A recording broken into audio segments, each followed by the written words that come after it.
Hi friends, আমি পিঙ্কি। তোমরা দেখছো Pinki's kitchen with village food. আজ আমি তোমাদেরকে একটি নতুন রেসিপি রেঁধে দেখাবো। রেসিপিটি হচ্ছে মাটন কেপসি। চলো রান্না শুরু করা যাক। এখানে আমি একটি পাত্রের মধ্যে কিছু পরিমাণ মাংস নিয়ে নিয়েছি এবং অন্য একটি পাত্রের মধ্যে সেদ্ধ করে রাখা আলু নিয়ে নেওয়া হয়েছে। এখানে আমি ক্যাপসিকামগুলো ভালো করে কেটে রেখে দিয়েছি। আজকের আমাদের রেসিপি হচ্ছে মাটন কেপসি। মাংসের মধ্যে স্বাদ মতো লবণ দিয়ে দেওয়া হয়েছে এবং স্বাদ মতো হলুদ দিয়ে দেওয়া হয়েছে। স্বাদ মতো লবণ হলুদ দিয়ে এবং সামান্য পরিমাণে তেল দিয়ে মাংসগুলোকে ভালো করে মেখে নিতে হবে। মাংসগুলোকে ভালো করে মেখে নিয়ে তার সঙ্গে হালকা পরিমাণের কাশ্মীরি লঙ্কা পাউডার অ্যাড করে নিতে হবে। তাই আমি মাংসগুলোকে ভালো করে মেখে নিচ্ছি। মাংসগুলো মেখে নেওয়া হয়ে গেছে। এদিকে আমার কড়াইতে জিরে তেজপাতা দারচিনি দিয়ে তেলটাকে গরম হয়ে আসার পর আমি মাংসগুলো দিয়ে দিচ্ছি। মাংসগুলোকে হালকা নেড়েচেড়ে ভেজে নিতে হবে, কারণ মাংসগুলো প্রেসারে সিদ্ধ করে নিতে হবে। তাই মাংসগুলোকে বেশি ভাজতে হবে না, হালকা ভেজে নিতে হবে। মাংসগুলোকে হালকা ভেজে নেওয়া হচ্ছে।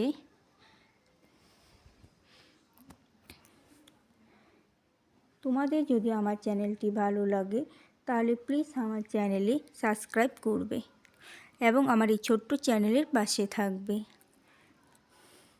এদিকে আমার মাংস ভাজা প্রায় হয়ে এসেছে।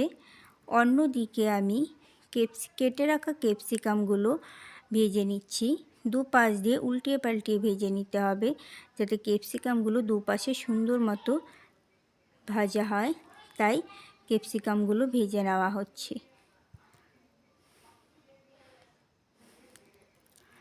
এদিকে আমার মাংসগুলো প্রায় হয়ে এসেছে, তাই আমি মাংসগুলো প্রেসারে নামিয়ে নিচ্ছি।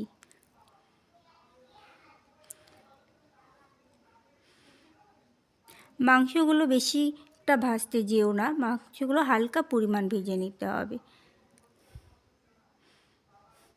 এদিকে আমি আলুগুলোকে ভেজে নেব, তাই আলুগুলো দিয়ে দেওয়া হয়েছে। আলুগুলোকে একটু লাল করে ভেজে নিতে হবে,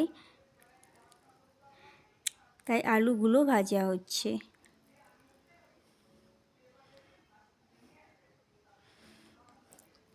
প্রেসারে পরিমাণ মতো জল দিয়ে সিটিতে বসিয়ে দিতে হবে, তাই প্রেসারে ঢাকনা লাগিয়ে সিটিতে বসানো হয়েছে। এদিকে ক্যাপসিকাম ভাজা হয়ে যাওয়ার পর কেটে রাখা পেঁয়াজ টমেটোগুলো হালকা ভেজে নিতে হবে।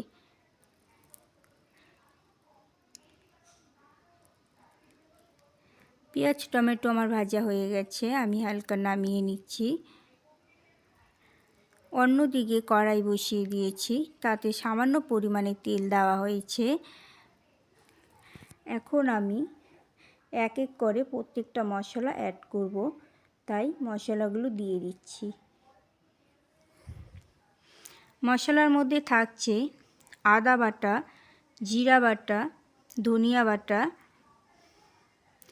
স্বাদ মতো লবণ, স্বাদ মতো হলুদ এবং সামান্য পরিমাণের কাশ্মীরি লঙ্কা পাউডার। তার সঙ্গে থাকছে ভেজে রাখা পেঁয়াজ রসুন বাটা। মশলাগুলোকে ভালো করে নেড়েচেড়ে কষিয়ে নিতে হবে। মশলাগুলো যত ভালো করে কষানো হবে তত রান্নার টেস্টটা বেড়ে যাবে, স্বাদটা বেড়ে যাবে। তাই আমি মশলাগুলো ভালো করে কষিয়ে নিচ্ছি।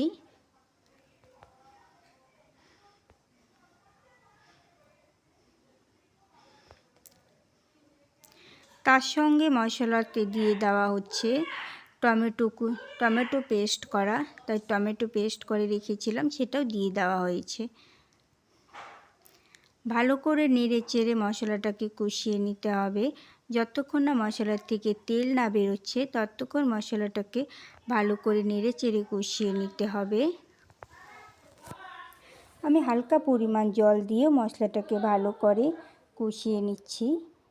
মশলা কষানো হয়ে যাওয়ার পর আমি ভেজে রাখা আলু, ক্যাপসিকাম, ভেজে রাখা রসুনগুলো দিয়ে দিচ্ছি। আলু, ক্যাপসিকাম, রসুনগুলো ভালো করে মশলার সঙ্গে কষিয়ে নিতে হবে।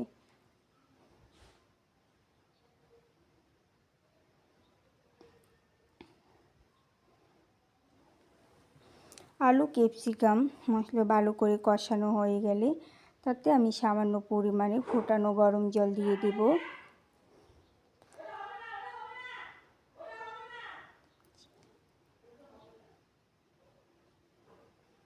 তার সঙ্গে 3-4টে কাঁচা লঙ্কা দিয়ে দিয়েছি।